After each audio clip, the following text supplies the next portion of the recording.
Assalamualaikum warahmatullahi wabarakatuh.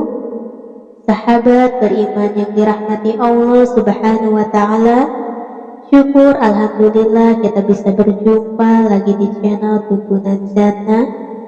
Besar harap dan doa saya semoga sahabat semua diberikan kesehatan, dimurahkan rezekinya dan dipanjangkan umurnya, amin ya rabbal alamin. Sahabat beriman yang dirahmati Allah Subhanahu wa Ta'ala, jika kita selalu gagal terus dalam mencari jodoh, muslim yang memiliki niat untuk menikah biasanya mereka mencari jodoh lewat jalan ta'aruf. Kendati begitu, tidak sedikit pula yang gagal ta'aruf. Kira-kira apa hal-hal yang bisa menjadi penyebab gagal arus itu? Arus merupakan pengenalan diri yang dilakukan oleh pasangan calon laki-laki dan perempuan dengan tujuan ke jenjang pernikahan. Rangkaian proses ta'aruf dilaksanakan sesuai ajaran Islam. Apabila kedua pasangan telah menetapkan diri dan yakin untuk melanjutkan ke jenjang pernikahan, maka dan selanjutnya merupakan menetapkan waktu pelaksanaan hibah atau lamaran ini sesuai dengan firman Allah Subhanahu wa Ta'ala, "Wahai manusia, sungguh kami telah menciptakan kamu dari seorang laki-laki dan seorang perempuan. Kemudian kami jadikan kamu berbangsa-bangsa dan bersuku-suku agar kamu saling mengenal. Sesungguhnya yang paling mulia di antara kamu di sisi Allah ialah orang yang paling bertakwa. Sungguh Allah Maha Mengetahui, Maha Teliti." Al-Quran Surat Al-Hujurat ayat 13. Berikut beberapa penyebab gagal ta'aruf. Yang pertama, asal-usul keluarga yang tidak jelas. Keluarga menjadi faktor selanjutnya yang perlu dipertimbangkan karena ingin melangsungkan pernikahan itu. Kita perlu menggarisbawahi mengenai asal-usul keluarga dan pasangan. Asal-usul ini bisa menjadi faktor kesuksesan kita dalam melangsungkan ta'aruf, dan tidak restu dari calon mertua juga sangat penting.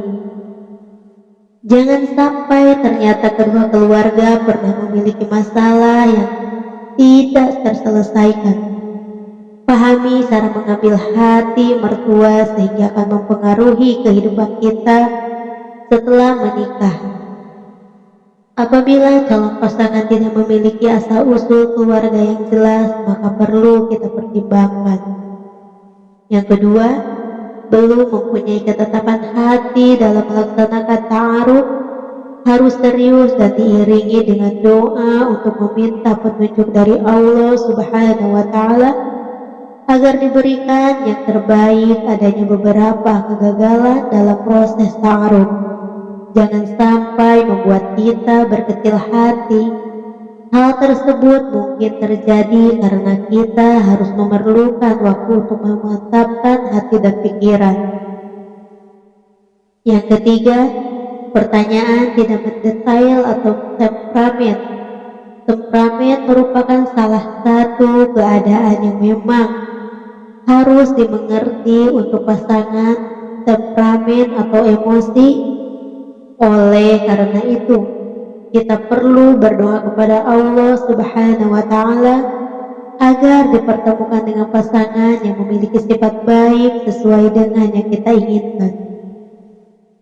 Yang keempat, proses yang berlangsung lama ta'aruf akan dilaksanakan berbulan-bulan, bahkan bisa sampai bertahun-tahun, bisa membuat masing-masing calon pasangan menjadi tidak yakin. Jika proses yang dilangsungkan terlalu lama dan berbelit-belit, maka akan menimbulkan rasa bosan dan melelahkan. Proses ta'aruf telah ditetapkan dalam Islam dengan tahapan yang jelas dan tidak boleh berlama-lama. Antara waktu ta'aruf dengan pelaksanaan akad sebagai salah satu syarat akad nikah. Yang kelima, terlalu buru-buru di dalam melakukan proses ta'aruf memang memiliki beberapa proses yang perlu dilewati. Ada banyak pertimbangan yang perlu kita pikirkan matang-matang ketika melangsungkan ta'aruf.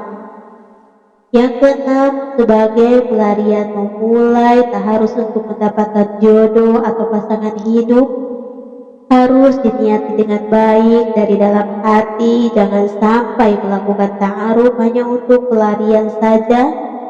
Hal itu bisa merugikan. Yang ketujuh, rasa gugup ketika melangsungkan ta'aruf memang hal yang normal dialami oleh semua orang. Namun rasa gugup yang berlebihan akan bisa menyebabkan kegagalan dalam proses ta'aruf.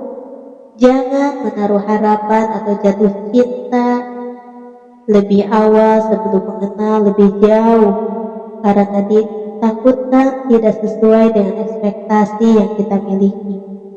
Yang kedelapan, ekspektasi berlebihan. Miliki. Demikianlah kajian Islam yang bisa saya sampaikan pada kesempatan kali ini. Semoga bermanfaat dan bisa menjadi wasilah bagi kita semua. Amin ya rabbal alamin.